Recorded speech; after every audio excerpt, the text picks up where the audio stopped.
I was just listening to Tom Cruise. I have never liked him. There's one movie I liked. It was called Killers. That was a fun movie. Even Bird likes it. Pretty Bird. Ugh. So we're gonna read chapter 4.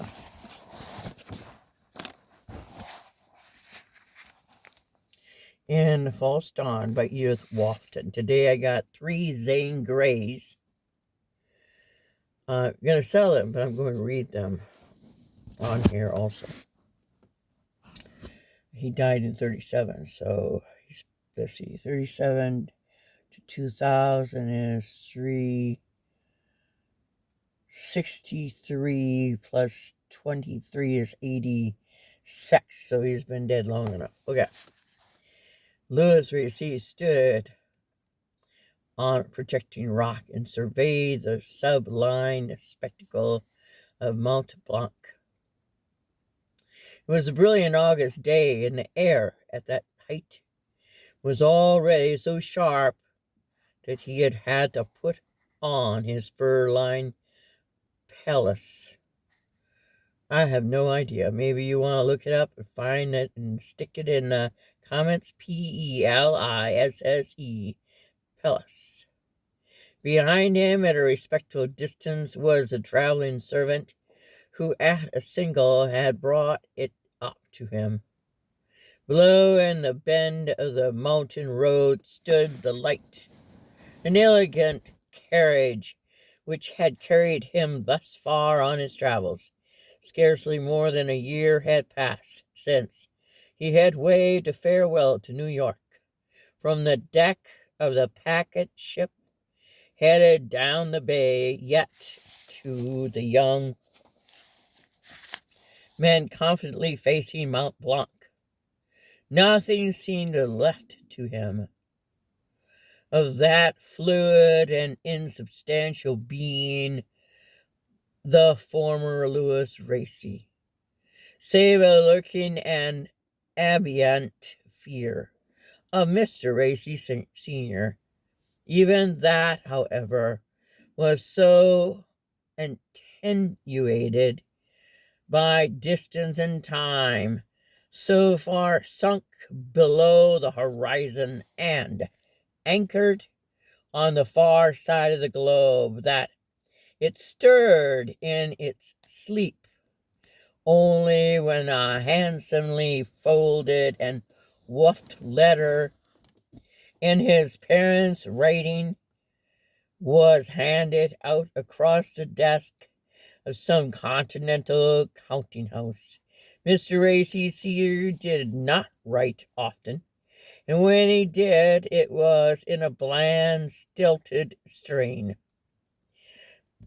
He felt at a disadvantage on paper, and his natural sarcasm was swamped in the rolling periods, which it cost him hours of labor to bring forth, so that the dreaded quality lurked for his son only in the curve of certain letters, and in a positively awful way of writing out at full length the word Esquire. It was not that Louis had broken with all the memories of his past of the year ago. Many still lingered in him, or rather had been transferred to the new man he had become.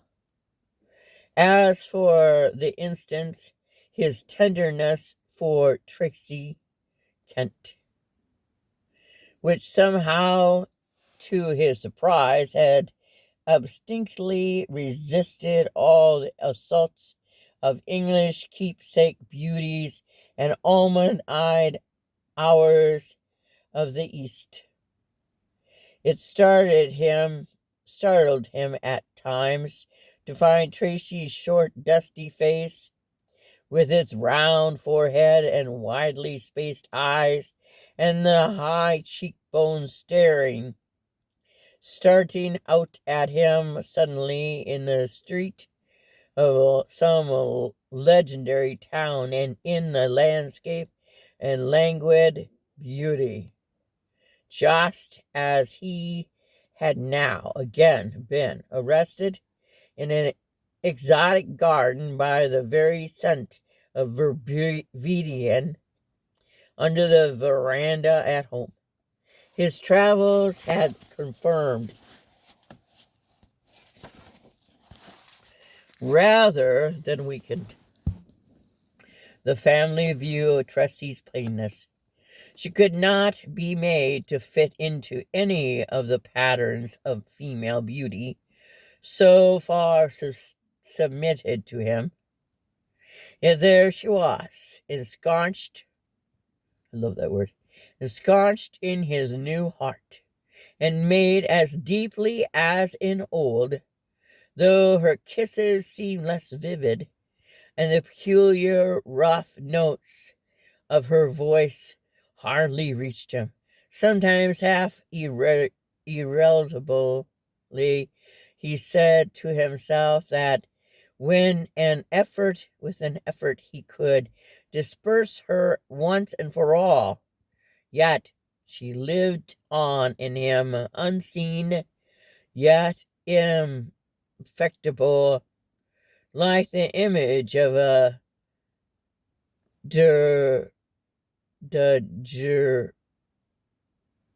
I can't pronounce it. DaguerrentYPLPE.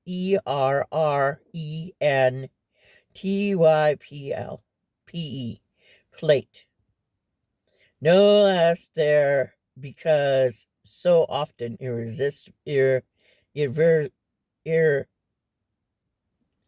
invisible. To the noodles, however, the whole business was less important than he had once thought.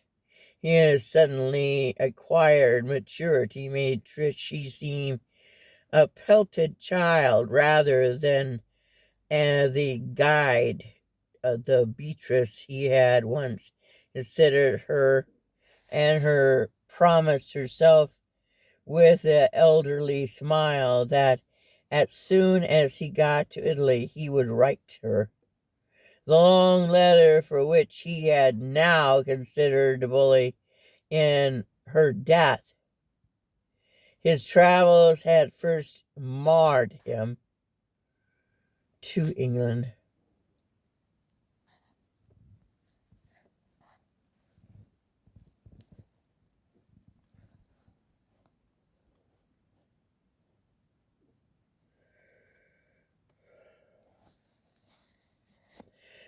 His suddenly acquired maturity made Tracy seem a petted child rather than the guide of the Beatrice he had once considered.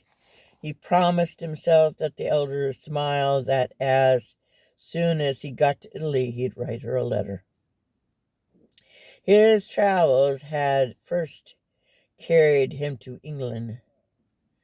There he spent some weeks in collecting letters and recommendations for his tour, and purchasing his traveling carriage and its numerous appurtenances, and in driving it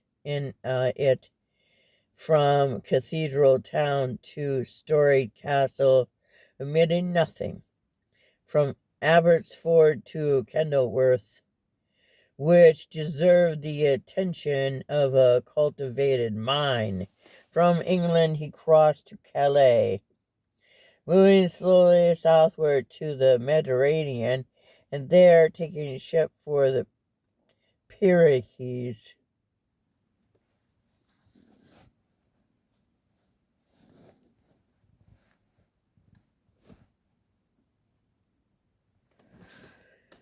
It was the East which made him into a new Louis Racy.